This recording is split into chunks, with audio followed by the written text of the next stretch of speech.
Bismillahirrahmanirrahim.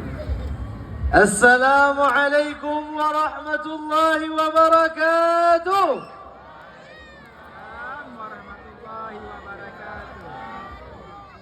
Alhamdulillah. Wassalatu wassalamu ala sayyidina Muhammad ibn Abdillah wa ala alihi wa sahbihi wa man walah wa man tabi'ah ila yaumil qiyamah. Amma ba'du. Segala puji syukur kita hantarkan kehadiran Allah Subhanahu wa taala yang sampai malam ini masih memberikan kita kesehatan, kesempatan, kenikmatan, kekuatan sehingga mampu diringankan langkah, digerakkan hati, terpanggil sanubari untuk datang ke Masjid Agung yang sama-sama kita cintai ini.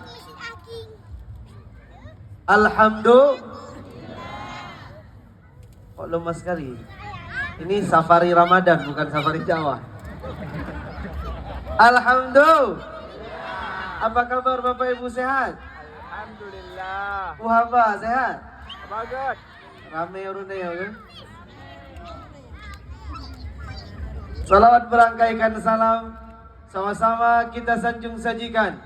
Kita doakan agar senantiasa tercurahkan kepada baginda Nabi besar Muhammad sallallahu alaihi wasallam, para keluarga dan sahabat beliau, tabi'in, tabi'in, ulama mutaqaddimin, mutaakhirin, serta ulama mu'tabar yang sampai hari ini masih terus memberikan pengajaran agar umat di akhir zaman senantiasa terarahkan dan tercerahkan. Yang sama-sama kita muliakan, pemimpin kita bersama hadir di tengah-tengah kita, Bapak Wali Kota.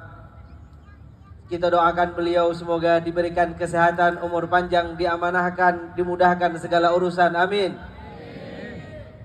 Kemudian kepada seluruh unsur Forkopimda Kota Batam, para tokoh masyarakat, tokoh agama, para asatidz, para ustadz, para guru, panitia, wabil khusus, banyak sekali sponsornya. Insyaallah. Yang tak dapat kami sebutkan satu persatu. Semoga kita semua dimuliakan di sisi Allah. Amin amin ya rabbal. Bapak Ibu yang dimuliakan oleh Allah Subhanahu wa taala, berkumpulnya kita di masjid apa namanya? Masjid Agung Raja Hamidah, ya, adalah sebuah anugerah, nikmat daripada Allah Subhanahu wa taala. Apa yang membuat saya terkesima di Kota Batam ini? Benar adalah bangunan-bangunannya, benar adalah jalanannya, benar adalah bagaimana kota ini layak disebut sebagai kota industri. Kota ini layak disebut sebagai kota yang begitu pesat pembangunannya. Dan alhamdulillah Bapak Ibu yang dimuliakan oleh Allah, bahwa setiap keindahan adalah pintu menuju Tuhan. Setiap keindahan yang kita pandang, setiap keindahan yang kita lihat, elok nampak di mata, sedang dipandang hati. Apa yang kita ingat adalah bagaimana keindahan-keindahan ini diciptakan oleh Allah. Bagaimana pembangunan ini dimudahkan oleh Allah. Semua keindahan ini mengantarkan kita pada tafakkur bahwa yang menciptakan semua ini adalah Allah. Bapak Ibu yang dimuliakan oleh Allah, kita sedang berada di alam di mana Allah katakan, inna ja'alna ma'alal ardi zinatan laha linabluwahum ayyuhum ahsanu amala. Kami jadikan keindahan, kami perlihatkan keindahan di Kota Batam. Kita datang ke sini melihat banyak keindahan, melihat banyak kemegahan, melihat banyak kemewahan. Ja'alna zinatan, kata Allah, kami jadikan itu sebagai zinah, sebagai perhiasan, agar kalian diuji, agar kalian dicoba. Adakah kita senantiasa masih beriman di tengah berlimpahnya harta? Adakah kita masih bertuhan di tengah mewahnya dunia? Adakah kita masih menuhankan Allah di tengah-tengah gemerlapnya dunia, gemerlapnya kemewahan dan keindahan yang kita saksikan di sini? Karena banyak di antara kita yang lupa di mana kita berada. Di mana kita saat ini Bapak Ibu? Di Batam. Nya lumuh datat nya terus. Nya pegawai Batam Aceh mengambil debu. Di mana kita saat ini? Di Batam. Banyak orang yang datang ke Batam begitu melihat keindahan kota Batam.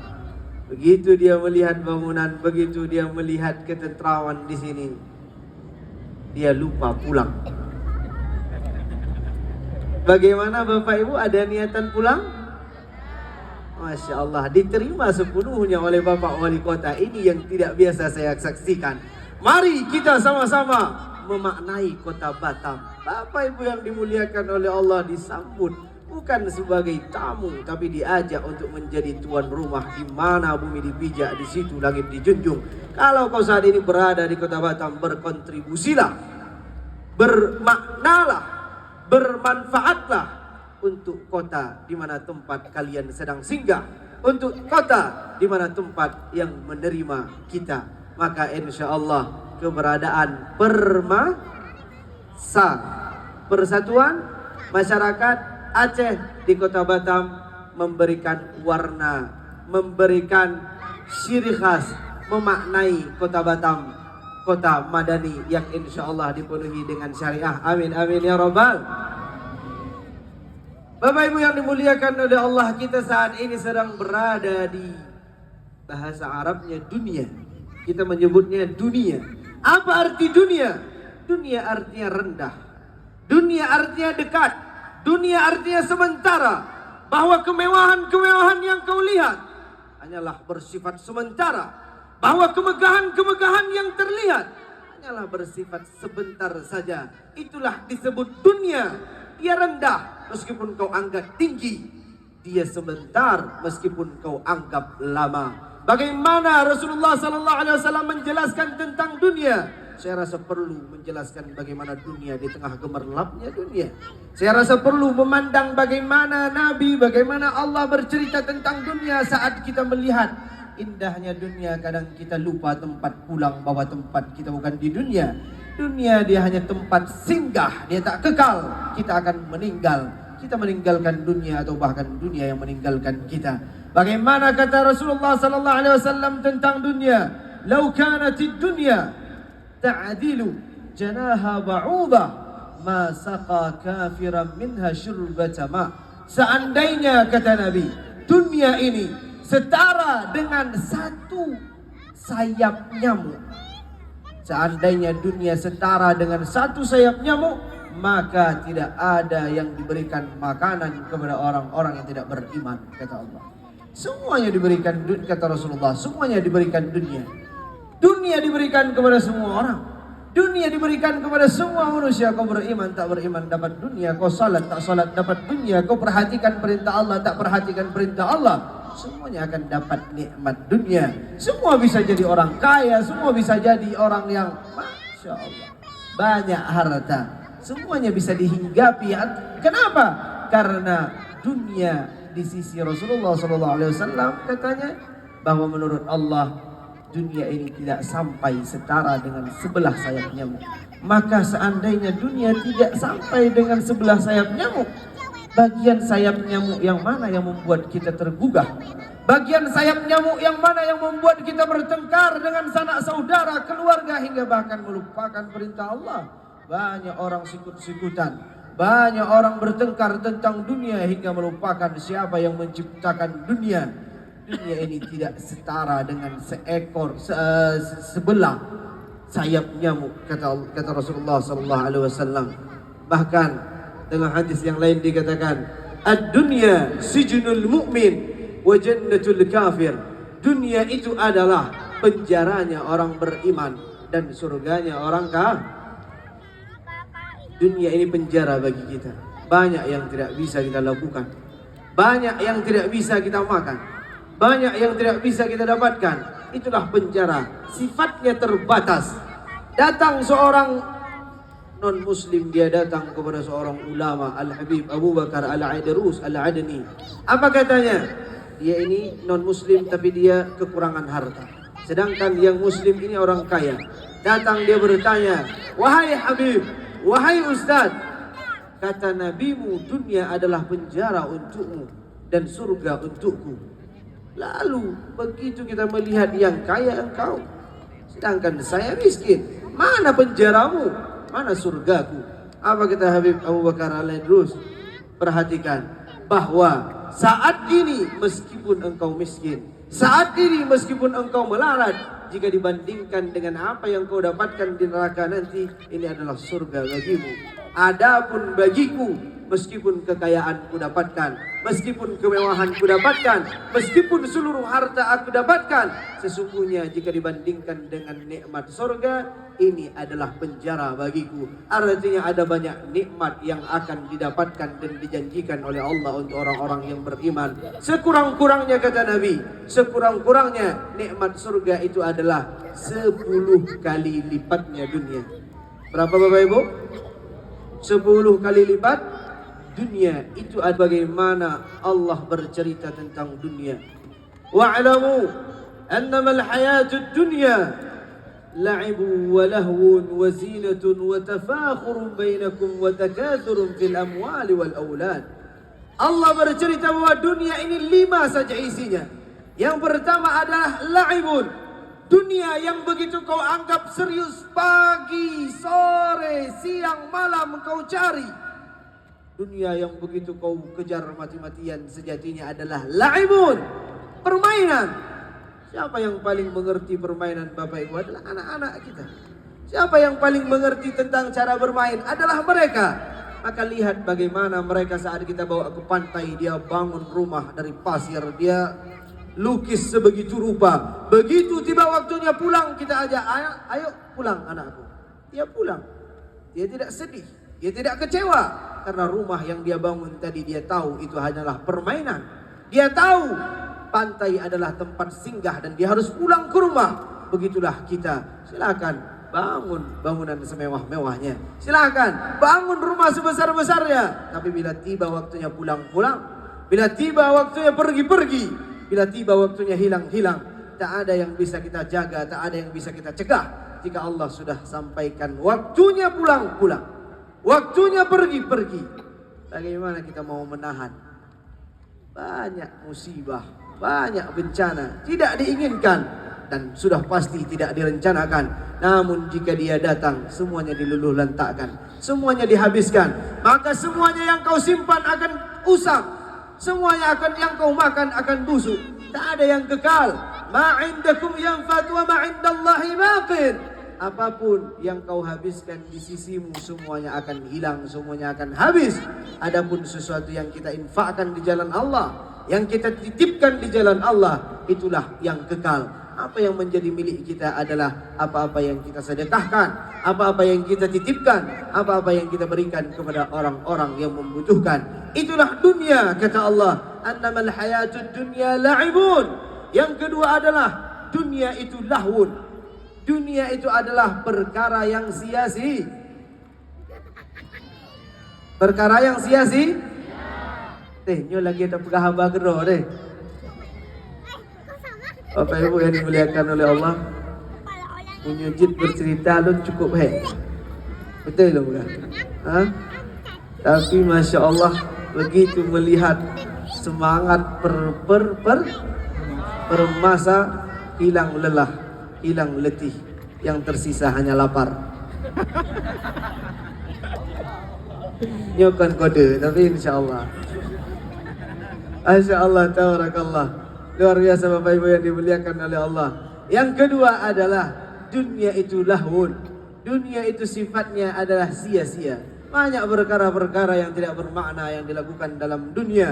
Maka orang-orang yang beruntung, kata Allah, qad aflahal mu'minun alladzina hum fi salatihim khashi'un walladzina hum 'anil lagwi mu'ridun. Orang-orang yang berpaling daripada perkara yang sia-sia. Kejar harta di dunia, harta akan selesai.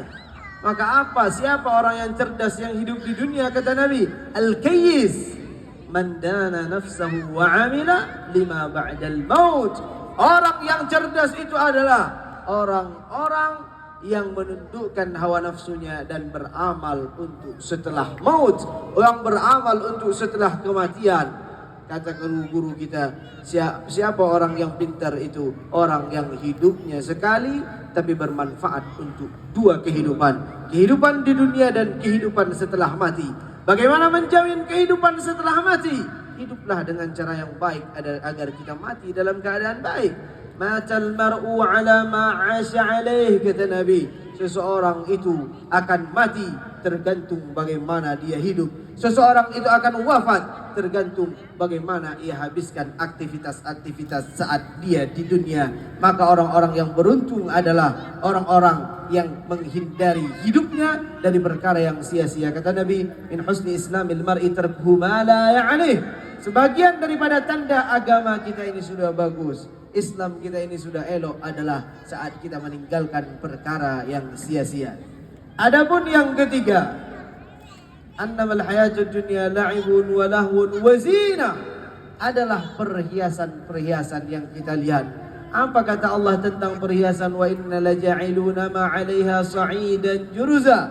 Kami akan habiskan, kami akan datarkan, kami akan lenyapkan segala perhiasan, bangunan, kemewahan, keindahan, akan ada datang masanya akan diratakan oleh Allah. Begitulah bumi akan berakhir, bahwa kemegahan-kemegahan yang kita lihat sejatinya hanyalah untuk menguji kita sejauh mana kita mampu mengingat Allah di dunia dan megah dan mewah. Begitulah dunia diciptakan sebagai tempat untuk ujian, kemewahan diciptakan untuk tempat menguji kita. Sekuat apa iman kita? Sekuat apa pertahanan? Adakah kita mengingat Allah di tengah musibah? Adakah kita mengingat Allah di tengah gemerlap dunia nan mewah? Yang ketiga, isi dunia adalah zinah, perhiasan. Perhiasan itu biasanya adalah pakaian, bangunan, sesuatu yang terlihat. Adapun Allah memerintahkan kita bukan untuk sesuatu yang hanya terlihat, tapi untuk hati kita. Innallaha la yanzuru ila ila suwarikum. Allah tidak memperhatikan bagaimana bentukmu, tapi yang Allah perhatikan adalah qulubikum, hati kita. Kita saat ini begitu melihat perawatan, begitu melihat keindahan dunia, rasa-rasanya ingin memesan, rasa-rasanya ingin membeli. Tapi begitu lewat di beranda kita, begitu lewat di HP kita, zikir-zikir yang menenangkan hati, zikir-zikir penghapus dosa, kita lewatkan, kita lewati. Ini artinya kita lebih mementingkan apa-apa yang terlihat, perhiasan, dibandingkan apa-apa yang Allah perhatikan, yaitu hati kita. Adapun yang keempat, kata Allah, wa'lamu annamal hayatud dunya la'ibun wa lahwun wa zinatun wa tafakhurun, adalah saling berbangga. Dunia ini tempat kita saling membanggakan diri. Orang-orang yang kaya, setelah dia kaya, dia tidak lagi mencari harta, tapi yang dia cari adalah pengakuan, yang dia cari adalah validasi, yang dia cari adalah kekuasaan. Begitulah dunia, semakin dicari semakin tidak cukup, semakin dicari semakin sedikit rasanya. Apa kata Rasulullah sallallahu alaihi wasallam? Man asbaha wad dunya akbaru hammi. Siapapun yang menjadikan dunia sebagai tempat tujuan terbesarnya, alzamahullahu qalbahu arba'a khisal. Ada 4 perkara yang Allah titipkan dalam hatinya. Yang pertama adalah kegelisahan. Orang yang hidupnya hanya mencari dunia, gelisah rasanya, tak tenang hatinya, tak tenang jiwanya. Kenapa? Karena ketenangan itu sumbernya datang dari Allah. Begitu dia disibukkan dengan dunia dan melupakan Allah, maka kesenangan dia dapatkan, tapi ketenangan nihil dia miliki. Yang kedua adalah fakran, kemiskinan yang tiada berujung, tak ada henti. Kemiskinan, semakin dia mencari dunia semakin miskin rasanya. Benarlah kata Allah dalam hadis kudusi, seandainya salah seorang manusia memiliki lembah yang isinya adalah emas. Kita punya lembah, kita punya gunung, isinya adalah emas semua, dan itu milik pribadi kita. Maka kata Allah, terbesit dalam hati manusia itu, dia mengatakan, seandainya saya punya 2. Seandainya dia memiliki 2 lembah yang isinya emas semua, maka dalam hatinya akan mengatakan, seandainya saya punya 3. Begitulah seterusnya. Saat dulu gaji kita 10 juta, kita katakan seandainya 20 rasa-rasanya cukup. Begitu dapat 20, seandainya 30, rasa-rasanya cukup. Begitu dapat 30, 50, rasa-rasanya cukup. Hingga pada akhirnya Allah katakan, la yamla'u jawfa bani Adam illa turab. Tidak ada yang dapat memenuhi perut anak cucu Adam manusia kecuali tanah. Saat dia disumpal dengan tanah, datang ajal, datang kematian, barulah dia katakan, qala rabbirji'uni, ya Allah, kembalikan aku ke dunia, la'alli a'mala salihan fima taraktu. Aku ingin beramal soleh, aku ingin salat, aku ingin ibadah, aku ingin infak, aku ingin sedekah. Saat kita mati, kita baru mengingat ternyata kenangan terindah yang pernah kita lakukan di dunia adalah ibadah. Kenangan terindah yang pernah kita lakukan di bumi adalah bersujud kepada Allah. Maka selama nyawa dikandung jiwa, hayat dikandung badan, selama kehidupan masih Allah berikan, semoga waktu kita semua alihkan, waktu semua kita gunakan untuk hal-hal yang bermanfaat. Kata Imam Syafi'i, ad-dunya sa'ah, dunia itu sebentar saja. Faj'alha ta'ah, maka isilah dengan kebaikan-kebaikan. Bapak Ibu yang dimuliakan oleh Allah Subhanahu wa taala. Adapun yang terakhir pandangan dunia kata Allah adalah wa takathurun fil amwali wal aulad. Dunia adalah kalian saling berbangga-bangga untuk memperbanyak harta dan memperbanyak anak. Memperbanyak bukan apa kata Rasulullah? Nyolong pegang tentang hadis. Saya adalah orang yang membanggakan umat yang paling banyak di antara kalian. Maka menikahlah agar anak kalian banyak, agar generasi itu banyak. Karena kelak di hari kiamat Nabi berbangga diri saat dia memiliki umat yang banyak, umat yang besar, anak-anak generasi-generasi yang tumbuh dalam agama. Itulah yang kelak akan dibanggakan Rasulullah SAW di hadapan para nabi lainnya. Alhaakumut takatsur. Namun di dunia ini ketika kita saling berbanyak-banyak di luar batas kebutuhan kita, itulah yang menghancurkan. Yang dapat menghancurkan kita bukan lapar tapi kenyang. Yang dapat menghancurkan kita bukan sedikit tapi banyak. Alhaakumut takatsur kata Allah, hatta zurtumul maqabir, sampai kita datang ke kubur, kita mati masuk peti, barulah kita mengingat bahwa dunialah yang membuat hati kita mati. Hubbud dunya ra'su kulli khati'ah. Cinta kepada dunia adalah pangkal daripada segala kerusakan. Pada akhir ayat Allah tutup bahwa dunia kamathali ghaisin a'jaba al-kuffara nabatuhu. Dunia ini bagaikan hujan yang menyiram tanaman.